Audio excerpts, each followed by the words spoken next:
Hello guys, back again. And normally it has been thought of that when you did a Kickstarter and you put, basically that the company says they're not liable for damages or any loss to, or, any rewards and any other use of service for doing Kickstarter for the product, that they weren't liable in any way.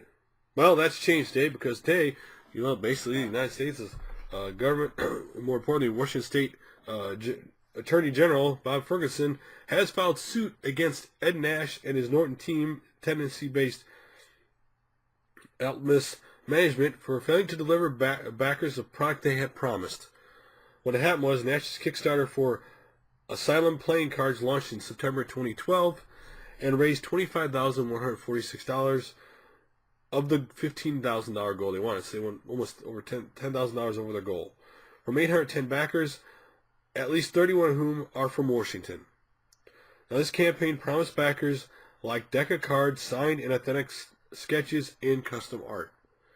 The estimated delivery date for the backers' reward was December 2012, but the deadline passed, and more than a year later, backers have not received a single thing. The lawsuit claims that Nash and his company breached Kickstarter's term and conditions within product creators are legally bound to fulfill backers' reward if funding is successful. Nash is accused of engaging in practices constituting unfair and deceptive art in trade and commerce, like misrepresenting either directly or indirectly that backers who paid for their rewards through Kickstarter campaign would receive those rewards in approximately December 2012 and failing to deliver the promised rewards. The Attorney General is seeking as much as $2,000 in restitution for consumers for each violation of the Consumer Protection Act, as well as money to cover the state's costs and legal funds. Consumers need, in Ferguson's statement, he said, consumers need to be aware that crowdfunding is not without risk. This lawsuit sends a clear message to people seeking the public's money. Washington State will not tolerate crowdfunding theft. The Attorney General Office will hold those accountable who do not play by the rules. Tens of thousands of incredible products have been brought to life through Kickstarter. We want our backer to have an amazing experience, and we're frustrated when they don't, a Kickstarter spokesman said. We hope this process brings resolution and clarity to backers of this project. And of course, they reached out to Atlas Management, and of course, they got no comment. This isn't the first Kickstarter to fail to deliver the backers' rewards. Backers of Code Hero, a video game that raised more than $170,000, and they only asked for $100,000 funding goal, remain in the dark. The estimated delivery date for their rewards was February 2012.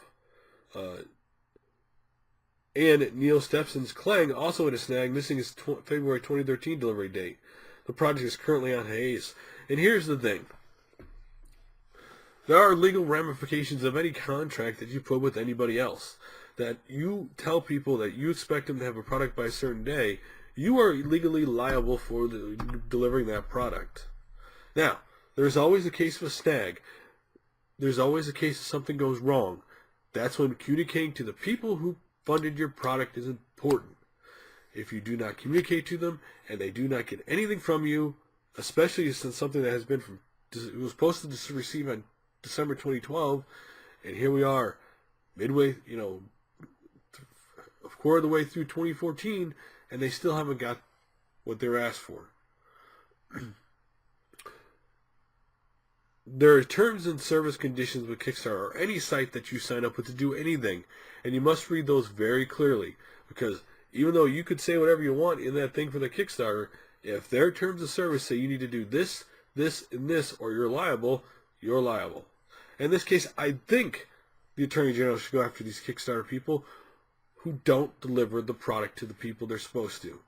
If you get the funding for your project and you say a certain date, and if you don't communicate in any way saying, hey, we're going to be late, we're running into a lot of snags, some way to communicate with them what's going on so they know what's going on, then you should be legally held responsible.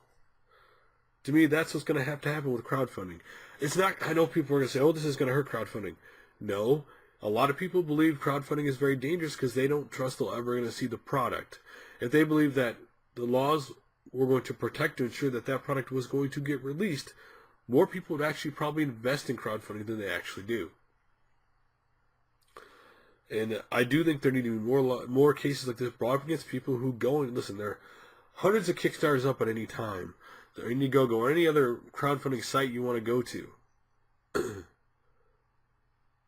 But just because if you go out there and say, I'm going to make you a video game, and it's going to be a first-person shooter, and it's going to be 8-bit, and I need $100,000, and I get $175,000, and I tell you, you know what, in 1 year, I'll guarantee you I'm going to give you that game, and I don't say anything, the 1 year mark goes by, another year goes by after that, clearly, you're ripping the people off. You had no intention of releasing that game or telling them anything. So what do you think about them actually going after somebody for failing a year and a half after the Kickstarter, date to actually deliver the goods? They didn't deliver it. Do you think more of these people need to be brought up and brought to the forefront of people who should be punished for not breaking the agreement, basically, with the people who basically funded their product? And especially, it's more dangerous when Kickstarter first started for this to happen because, Ruined Wasteland just took off, right? Everybody was so, oh my gosh, I can't believe this. Everybody started throwing products up left and right. And people started giving in to everything. How many of those products have actually come to light? Early on, a lot of people may have just simply lied to get money for something they never intended to make. So it's good that they're being held accountable. Anyway, love to hear you guys' thoughts and opinions on it like always. And I'll talk to you guys later.